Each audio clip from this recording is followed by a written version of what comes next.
வெளி மாநிலங்களிலிருந்து ராணிப்பேட்டைக்கு கடத்தி வரப்பட்ட 210 கிலோ கஞ்சாவை தனிப்படை போலீசார் அதிரடியாக பறிமுதல் செய்தனர்.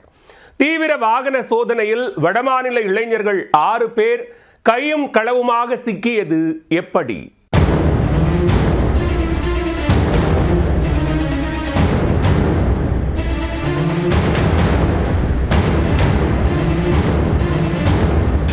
மூட்டை மூட்டையாக கட்டி கொண்டு வரப்பட்ட கஞ்சா பொட்டலங்களுடன் சிக்கிய கும்பல்தான் இது. தமிழ்நாட்டிற்குள் கஞ்சாவை புழங்க விட்டு கல்லாக்கட்ட நினைத்த கும்பலுக்கு போலீசார் கடிவாளம் போட்டுள்ளனர்.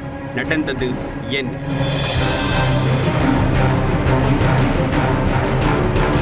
ராணிப்பேட்டையில் கஞ்சா புழக்கத்தை தடுக்க 3 தனிப்படைகள் அமைத்து மாவட்டத்தின் பல்வேறு பகுதிகளில் போலீசார் தீவிர கண்காணிப்பு பணியில் ஈடுபட்டு வருகின்றனர். இதில் செவ்வாய்க்கிழமை மாலையில் SSS தனியார் கல்லூரி அருகே வாகன தணிக்கையில் ஈடுபட்டிருந்தனர். அந்த வழியாக வந்த காரை சந்தேகத்தின் அடிப்படையில் நிறுத்தி சோதனை மேற்கொண்டனர்.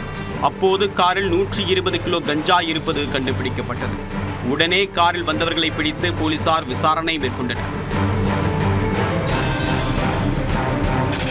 விசாரணையில் அவர்கள் ஒடிசாவை சேர்ந்த குப்தா சரண், சுதீர் அல்பேதியா, ரேபப் ராதா மற்றும் தாஸ் என்பது தெரிய வந்தது. இதையடுத்து கஞ்சா மற்றும் கடத்தலுக்கு பயன்படுத்தப்பட்ட காரை போலீசார் பறிமுதல் செய்தனர். இதற்கிடையே ஆற்காடு கிராமிய காவல் நிலைய எல்லைக்குட்பட்ட சித்தீஸ்வரா பாலிடெக்னிக் கல்லூரி பகுதியிலும் போலீசார் தீவிர வாகன சோதனையில் ஈடுபட்டனர். அப்போது அந்த வழியாக வந்த காரை நிறுத்தி சோதனை செய்த போது உள்ளே 60 கிலோ கஞ்சா இருந்தது கண்டுபிடிக்கப்பட்டது. அவர்களை பிடித்து விசாரித்ததில் வட மாநிலத்தை சேர்ந்த ரலிமஜி கௌரவ் என்பது தெரிய வந்தது. 2 வழக்குகளிலும் தொடர்புடைய வடமாநிலத்தை சேர்ந்த 6 பேர் மீது வழக்கு பதிவு செய்யப்பட்டது. பிறகு அவர்களை நீதிமன்றத்தில் ஆஜர்படுத்திய போலீசார் சிறையில் அடைத்தனர்.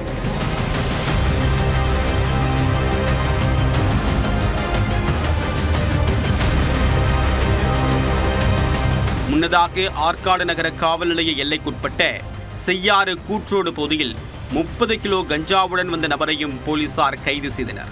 அவர் ராணிப்பேட்டையை சேர்ந்த குமரேசன் என்பதும் தெரிய வந்தது.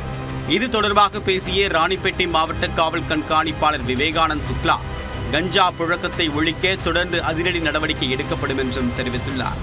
2 இடத்துல நம்ம ரெய்டு பண்ணோம். ஒன்று ஆர்கோட் டவுன், இன்னொன்று ஆர்கோட் தாலுக் சைடு. இதே மாதிரி வண்டி வரும்போது நம்ம பிடிச்சி இது அரவுண்ட் 120 kg, இன்னொன்று 60 kg. ஸோ டோட்டல் 180 ப்ளஸ் அது முன்னாடி போட்ட 30. ஸோ லாஸ்ட் 2-3 டேஸில் around 210 kg ganja which was coming from other state அது பிடிச்சிருக்கோம். இதில் சம்மந்தப்பட்ட ஆட்கள் நம்ம அரெஸ்ட் பண்ணியிருக்கோம், ரிமாண்ட் பண்ணிடுவோம். அண்ட் இதில் எவ்வளோ ஸ்ட்ரிஞ்சன்ட் ஆக்ஷன் நம்ம எடுக்க முடியுமோ அது கண்டிப்பாக எடுப்போம். ராணிப்பேட்டையில் அடுத்தடுத்து மேற்கொண்ட நடவடிக்கையில் 210 கிலோ கஞ்சா மற்றும் 3 கார்கள் பறிமுதல் செய்யப்பட்டுள்ளன. இவை அனைத்தும் வெளி மாநிலங்களிலிருந்து கடத்தி வரப்பட்டது என்பதால் கஞ்சா கடத்தலுக்கு பின்னால் உள்ளவர்கள் யார் என்பது குறித்து போலீசார் தீவிர விசாரணை மேற்கொண்டு வருகின்றனர்.